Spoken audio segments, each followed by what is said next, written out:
Last study. Start. I read yesterday that my friend and old colleague Jayaprakash Narayan has said recently that I should help, I forget his words, in establishing or in developing a strong opposition to the Congress. This is a very strange request. I believe completely in any government what it might be having stout critics, having an opposition to face. Without criticism, people and governments become complacent. The whole parliamentary system of government is based on such criticism.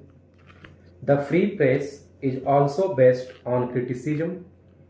It would be a bad thing for us if the press was not free to criticize, if people were not allowed to speak and criticize government fully and in the open. It would not be parliamentary government. It would not be proper democracy. I welcome criticism in parliament. In fact, we welcome criticism from our own party members. The amount of room we have in our own party for criticism of government's policy is great. What when Jayaprakash ji says that I should build up an opposition, does he want me to build up a bogus thing to oppose the Congress? What value or what virtue will that have? With all respect to Jayaprakash ji, the example is not a good one. There was no democracy in Turkey, real or even unreal. It was a dictatorship. Does he want that kind of thing to happen in India? The point is that the opposition should have the freest opportunity to express its opinion in the press and on the platform and to fight elections. I cannot canvass for the PSP or the Communist Party. They have the freest opportunity to do so. The Election Commission is independent of government. It is open to you, to any of you, to vote as you like. You know that there is no question of pressure or coercion. I do submit that we in India have a greater degree of freedom in elections and in things other than elections than almost any other country in the world.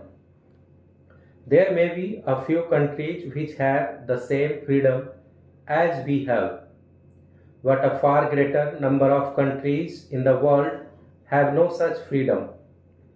We have it and I am proud of it and I am sure it will continue. I want every type of opposition to go and apply to the people.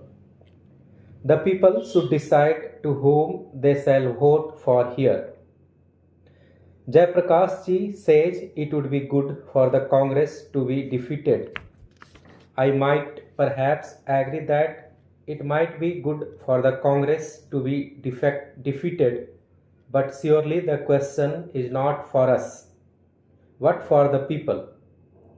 The issue is what is good for that country, not what is good for the Congress.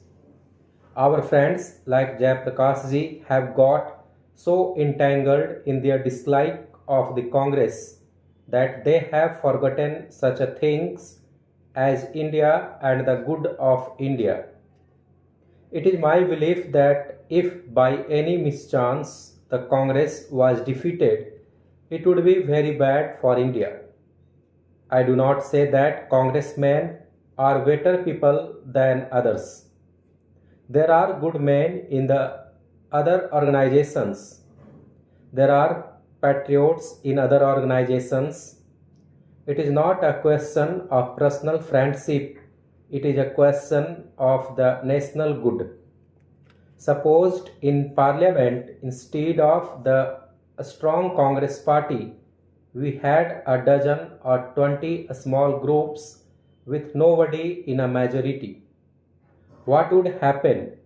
There would be no stable government, and each little group would intrigue with the other.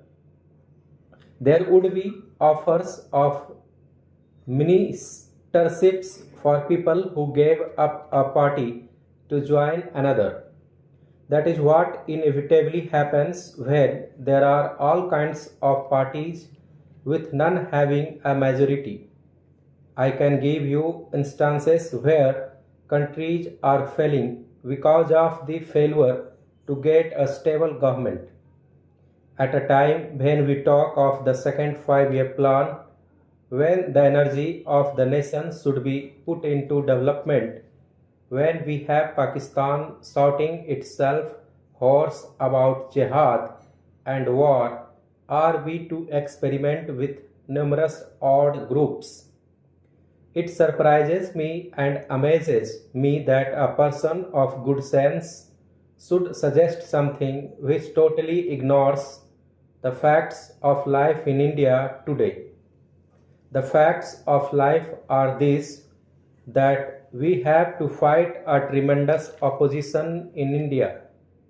Not any political party, but our own failings, our own liability to go wrong, our disruptive tendencies, our communalism, our provincialism, our casteism, our readiness even to break into violence, and so many other things. Our history shows that we are very prone to disruptive, separative tendencies, and if British rule in India did a good thing, it was to make us united in our fight. What really the first effective mass scale attempt to build up this unity was by Gandhiji under and within the Congress. It brought results, and yet you see how soon such unity goes to pieces. Take the questions of a state's reorganization, whether the decision was right or wrong. Is it not fantastic for people to commit violence for that? Stop.